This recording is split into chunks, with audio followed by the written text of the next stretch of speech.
What is up, y'all? Welcome back to another video, and in this video, we are back on another versus battle. Today, we are looking at 3 players for episode number 3, so let's get it started.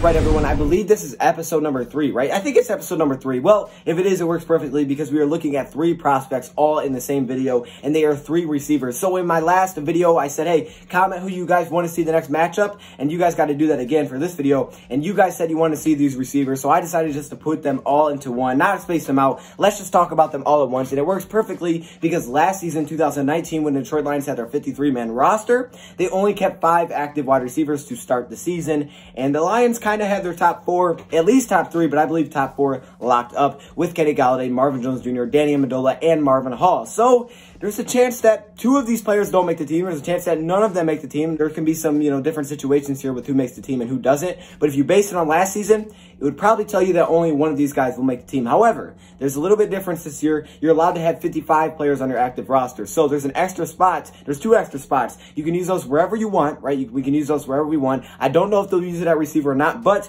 they have a lot of depth there, so it wouldn't surprise me if they did. So today we're talking about Quintez Cephus, the rookie wide receiver out of Wisconsin. Geronimo Allison, somewhat of a vet, not really a vet, I would say an experienced player from the Green Bay Packers, and Travis Fulghum, who has little experience, drafted last season out of Old Dominion. So we're going to start it off with Travis Fulghum because he was the first player that we brought in of the 3, so I thought, we'd start there. That way, I kind of can refresh your memory on who Travis Fulghum actually is. It's easy to forget who Travis Fulghum even is because we haven't seen him play really at all with the Detroit Lions. So Travis Fulghum is a player that was drafted out of Old Dominion, the first offensive player drafted out of Old Dominion, which is super, super impressive. His story to become an NFL player is really intriguing. If you guys, and inspiring. If you guys want to see that, go check it out. I actually have a video on the Travis Fulghum story. You probably can just search that up and find it. It's a very interesting story. It's really impressive on how he became an NFL player on his own. Like, alone just becoming an NFL player and making it to the NFL or even getting to the draft is really, really impressive. So I just want to point that out that, no matter what happens to Travis Fulghum, just to get here is super, super cool. It's cool for everybody, but his story is just, it's completely unexpected. Anyways, he's a 6'2", 215-pound wide receiver with 33.25-inch arms. I don't know why I'm pointing that out. I just saw it, so I was like, hey, I'll throw that in there. You know how it is, man. Anyways, he had a 6.10 prospect grade by the NFL, which is honestly pretty good. They believed he would be a good backup to potentially a starter in this league. And we didn't see that last season. Unfortunately, he was not able to live up to that. But I even saw some projections where he was projected to go rounds 3 and 4. Instead, he fell to round number 6. And I think a lot of it had to do with the fact that he played at Old Dominion. And there's never been an offensive player before him drafted from Old Dominion. I mean, we've seen O'Shane Ximenez, the defensive player drafted from Old Dominion, which I think was actually the first Old Dominion player ever drafted. And then we saw Travis Fulghum. I mean, no one knew what to expect from these guys because, their competition isn't great. So I think that kind of scared some teams, but the Lions decided to take a chance with Travis Fulghum. And I'm glad they did because, again, it's really cool how we got here. But he definitely wasn't much of an impact player last season, unfortunately. He played in 3 preseason games, and he didn't look too bad. He had 7 combined receptions. In his game against the Texans and the Browns, he looked pretty solid. Bills was kind of quiet. He was okay in those games, he showed a little bit with his ability, with his hands, but that's all we really saw. When the regular season came around, we didn't see him really at all. You can't even find stats on him. We did not see Travis Fulghum during the regular season. He was actually cut during the season. I believe he was moved down to the practice squad. So definitely was not a good start for Travis Fulghum. Unfortunately, last season was not how he wanted to start his NFL's career. And yeah, it was not a great look. And that alone is kind of concerning when you talk about, one of these guys, or maybe 2 of these guys don't make the team. When you see a guy that was cut during his rookie season from the team and moved down, that's a little bit like, oh snap, that's not a good sign, my guy. So what I really had to do was go back and look at his film at Old Dominion. I had to look at his Old Dominion film because there's nothing for me to look at from him with the Detroit Lions or in the NFL. So I had to cut that tape. I had to go look back at that like I haven't done in a really long time. And, one thing that's really interesting about the tape that I watched, I'd never seen them beat Virginia Tech. And if you guys didn't know that was a thing, I didn't, that was one of the biggest upsets I've ever seen in my life. I didn't even know it was a thing. And he was on that team and he had a very good game. And you know who also had a very good game? Jonathan Duhart, who also was on that Old Dominion team, who was also with the Detroit Lions. So it's pretty cool. If you guys want to go check out a crazy game where they just go off and they upset Virginia Tech 49-35, go check it out, man. There's also a condensed version as well. It's pretty darn cool. But that's one thing that I learned when I went back and watched. I was not expecting that. I was like, oh, snap, they did that? Okay, I see you. Anyways, he ran a 4.58 40-yard dash with a 30 6.5-inch vertical. So not bad. You know, a little bit of combine athleticism there. I see you. But now let's talk about my takeaways. What I took away from what Travis Fulghum can bring to the Detroit Lions and what he, you know, we probably thought he would bring to Detroit Lions in his first season. The first pro I have is his ball skills. Above average ball skills. You know, his ability to go get the ball, his ability to catch with his hands, his ability to be a little bit rangy. He is 6'3", so he has some size. And I see this across wide receivers that we bring in like all the time. Like most of our wide receivers, really good hands. Really good hands. And Kenny Galladay had that coming out of college out of Northern Illinois. Marvin Jones Jr. had that when we brought him in. We see guys, Danny Amendola, they catch with their hands. They go up and get the ball. That's something that the Lions look for, and they, you know, they go after that instead of going after speedsters. And maybe that's Matthew Stafford's preference. It definitely could be more, hey, I get it. You know, every once in a while a speedster can burn someone or they can beat you on the crossing routes. I want those guys that go and get the ball and at least knock it away. That way when I give them a 50-50 ball, I can rely upon them to make a play. And I think that's what the Lions look for with their wide receivers, and I think that's one reason they brought in Travis Fulghum, because he wasn't a blazing speed type of player. He wasn't a guy that was going to burn. I mean, he wasn't slow. He did a few times here and there where he would get by the defense at Old Dominion, but again, a lot of times it was just the competition was really bad.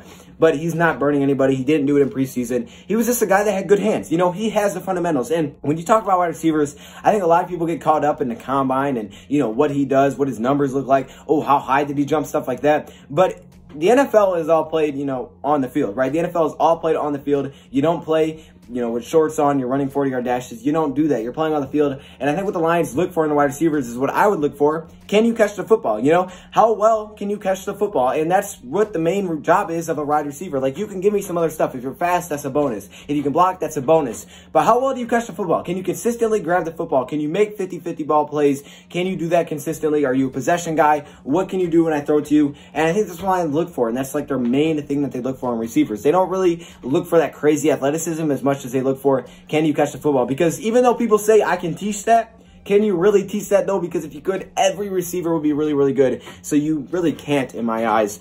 He's also a pretty good playmaker. I like his ability to go make plays and win some jump balls. He was like top 10 in, you know, deep yards and deep catches or something in college. This dude made a lot of big plays deep. Again, the competition wasn't the best, but he did make a lot of plays when it comes to throwing up the ball and just going up and get it. So that was something that I liked, definitely for sure out of Travis Fulghum. And that's a big reason I think he'll, you know, be a guy that can compete for the outside wide receiver position for some depth, potentially, you know, for the future as a starter. But one thing that I thought was interesting while I mentioned that is that I didn't know this guy could jump down a slot like he can. Now, he didn't do it a ton, but this guy can jump down a slot. I saw it a few times at Old Dominion where he would like hop into the slot position. Even at 6'3", he gives you a little bit of versatility to do that, and that can always be useful. You know, that can always be useful depending on what you have injuries. And, you know, Lions love their versatile players, so that's huge. And then the final point, the final pro that I came across, that I've came across with every other player I've looked at, is the blocking ability. Now, it's not always the best. They're not always the best blockers, but they all can do it. They all can block on a run. They all can block on a pass. If it's on a run, they can set the edge. They can open up a hole for a running back.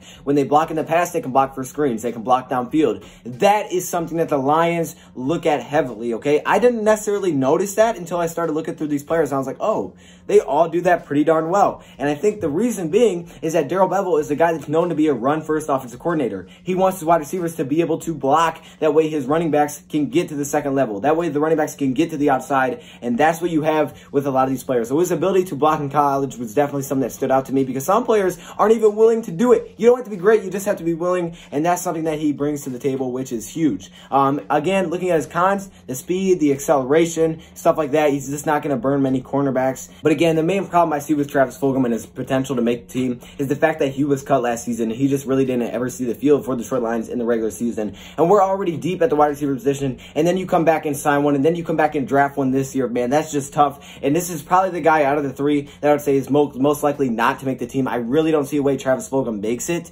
which is super unfortunate. I just hope if he doesn't make it, he ends up somewhere else where he has an opportunity, because I do like his story and how he got here. I just really don't see a chance for him to make the team, but you never know. I mean, the offseason is an opportunity to prove yourself, so we'll see what he can do. Now, let's hop into the next player that we brought in. I think we brought this guy in before the draft. Yes, we did, I believe. This is Allison, the wide receiver from the Green Bay Packers, who has more experience than any of these other players when it comes to playing in NFL games. This guy was with Aaron Rodgers. He's 6'3", 202 pounds. He was an undrafted wide receiver out of Illinois, who, again, is kind of an interesting player that a lot of players root for. And when he came into the league, this dude popped off. This guy was a very nice player for the Green Bay Packers when he first came in. And it was a very cool story, because it was like, dude, this dude was just undrafted. Now he's just balling out for Aaron Rodgers. You know they never draft high wide receivers, and he's looking really, really good. And, you know, he was looking good. You know, early in his career, he was looking solid. I mean, he was still young. The expectations weren't super high, but he was also an undrafted player. However, what happened was later in his career from Allison was when he tore his muscle in his groin. Okay, this was a huge injury that kind of derailed what we got to see from Allison a little bit. When he came back, he just didn't look like the same player. He didn't have that same explosiveness. This was a very explosive player, and even though his 40 time won't necessarily tell you that, when you would watch it before his injury, and when you watched him at Illinois, this guy would pop off the screen with a lot of speed, a lot of accelerations, as much as like a guy like Travis Fulghum. He just looked a lot faster to me. However, that injury, when he tore a muscle in his groin, ever since he came back, he just doesn't look like the same guy. You know, he doesn't have that same burst. It doesn't look like he has it. However, it's another year, it's another offseason for him to, you know, recoup, for him to hopefully get healthy, for him to rehab, and hopefully he comes back and he's able to show that burst, because this was a solid player until that happened. Now, a lot of people will criticize him for his fumbles and his completion and his catch percentage, which his catch percentage isn't great. I will point that out. However, I don't think it's super, super bad. Like, it's somewhat comparable to, like, a guy like Kenny Golladay. Like, it's worse, but it's somewhat comparable. Now, obviously, Kenny Galladay's going out there and making completely different plays. He's catching 50-50 jump balls, 50 yards down the field. It's not completely awful. It's not good. I'm not going to say it's good. It's probably below average, his catch percentage. But again, it's a guy that's probably worthwhile taking the risk when you sign him to a 1-year, $900,000 deal. I mean, yeah, that's a lot of money, but again, in the NFL, we know it's not. And it's worth the risk for the Detroit Lions to bring this guy in and hope that he can get back to that form before that injury, because this guy did look somewhat explosive. Now, he definitely has another con, and that is his fumbling. He's had 4 fumbles in the last 2 years. Fumbling is something that it's really hard to gauge because there are only a couple times that it happens, but it's so easy to happen that it's just so quick that it can happen. Like if it's wet out or something, the ball just slips, and all of a sudden his numbers look a lot worse than they really were. So fumbles for me are hard to gauge because, you know, it's 2 a year. Like, it's not crazy, but again, he didn't have a lot of times where the ball was in his hands, so it's not really good. Once again, what I do see from Allison that I saw from Travis Fulghum is his ability to catch the ball with his hands. This is huge. He goes out and he makes a play on the football, and again, he's a willing blocker. I don't think he's the best blocker. I don't think he's as good as the next player we're going to look at, but his willingness to try and help and block is huge, and once again, I think that's what the Lions were really looking for here. Also, he played a little bit in the punt return, okay? So he's got a little bit of special teams ability, and if Lions do keep him on the roster, he could become a special teams player. We know the Lions have went hard, or heavy, I should say, on bringing in special teams players, and he could potentially have a role there. We'll just have to wait and see. So I would like to point that out. We know that none of our top wide receivers are under contract, so it's going to be interesting to see what the Lions want to do with the future. You know, are they going to try to groom some of these guys to become the future, or are they going to look at this and say, okay, you know what, we'll just draft some guys next year. We'll go sign some guys in the next offseason, because, you know, when you look at it right now, for example, Travis Fulghum, he doesn't look like he's in a good spot. If the Lions want to try to keep him around on the practice squad for next season when they know that Marvin Jones Jr.'s contract's up, hopefully they bring back Kenny Golladay. It would be an absolute huge mistake not to, but again, you know, the Patriot way, getting rid of players 1 year too early and 1 year too late, they would be completely terrible. That would be an awful move to not bring back Kenny Golladay. But again, this could be someone they try to groom. Do the same thing with Allison. If they see a little bit of flashes, maybe in the preseason, maybe they use him on special teams, and maybe they try to bring him back and extend his contract after the season if they think that he can play a role next year. Now, let's look at the final player we have, and this is the rookie we drafted this season in Quintez Cephus. He has all of the hype now, and I did a video on Quintez Cephus before. I've done, I think, a couple of them, but this is a 6'1", 202 wide receiver out of Wisconsin who has 32 1/8 inch arms. Okay, I don't know why I do that. I don't know why I point that out. Not really important. His prospect grade was not the same as Travis Fulgham's, but again, as we can tell, prospect grades don't really matter, like, at all. They really don't. Quintez Cephus has one major con, and this is like the biggest con you will find with Quintez Cephus. And if this wasn't here, this dude would have definitely went higher in my eyes. There's no way I think he would have fell this far. The con is he ran a 4.7 which was the slowest out of all wide receivers at the NFL Combine. That is his major con. He ran such a slow 40, it's like, oh my gosh, though, I don't know. Because at some point, you know, you look at players and you're like, okay, that's just too slow. However, what's great for him is that he was able to come back and at his pro day run a 4.56 40, okay? That is a huge turnaround. A 4.56 is a huge turnaround when it comes to 40 times. It's not great, but it's actually faster than what Danny Amendola's was at his NFL Combine when he was coming in. So again, I know Danny Amendola isn't the fastest player, but again, if that is more realistic and if that's more like his time, that's a huge difference from a 4.73, which was the slowest at the NFL Combine. A 4.56 is a lot better, and it looks just a lot better on paper. But when you watch this guy, oh my gosh. When I talk about the game is played between the lines, to me, this is the best receiver of all three of these players. I know, you know, Travis Fulgham, we really haven't got to see a lot. Allison was with the Packers. We haven't got to see him. And we haven't got to see Quintez Cephus one snap in the NFL. But to me, Quintez Cephus, and it's not just because of the rookie hype, is the best receiver out of all of these guys. However, the problem is his athleticism. He is probably the least of an athlete out of all three of these players. I'm just going to be honest. But I feel like he has more dog. He has more fight than any of the two wide receivers that we've talked about before. This guy can run block like crazy. This is something that's huge. He is the best blocker I've seen out of these three wide receivers. This dude can block downfield. He can block on screens. He'll run block. He'll set the edge. This guy does it consistently. They did it a lot at Wisconsin because they had a guy named Jonathan Taylor, and he had to do that. And the Detroit Lions are going to try to do that actually. They're going to try to run the football. That's why they brought in all these running backs and linemen. So blocking wide receivers are huge, and that's exactly what Quintez can bring to the table. This dude is just a go up and get it. He's type of, I'm going to find the ball. He never stops looking at the ball. He'll never give up the play. The ball can be tipping around. He'll just find it. He'll find it.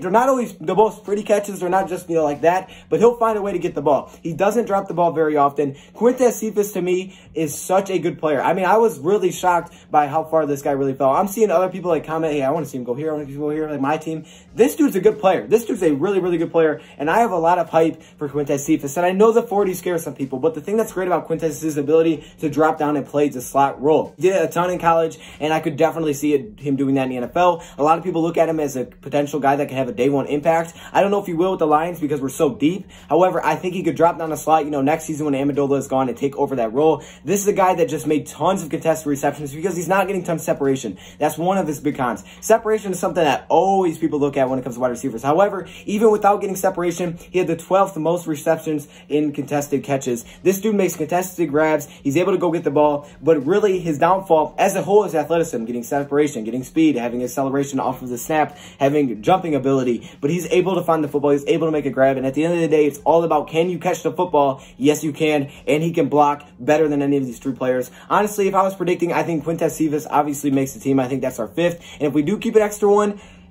unfortunately, I think it's going to be Allison, but I don't know if they will. I do think Quintez makes it. I don't know if the other two do. I think maybe they try to play down a practice squad. I think Allison may make it for special teams unless Fulghum can do that as well. Fulgham's probably going to be on the practice squad in my eyes unless someone else goes up and picks him up. But we'll have to wait and see. Those are my predictions. Let me know your thoughts, comments below. Thank you for watching, and I'm out.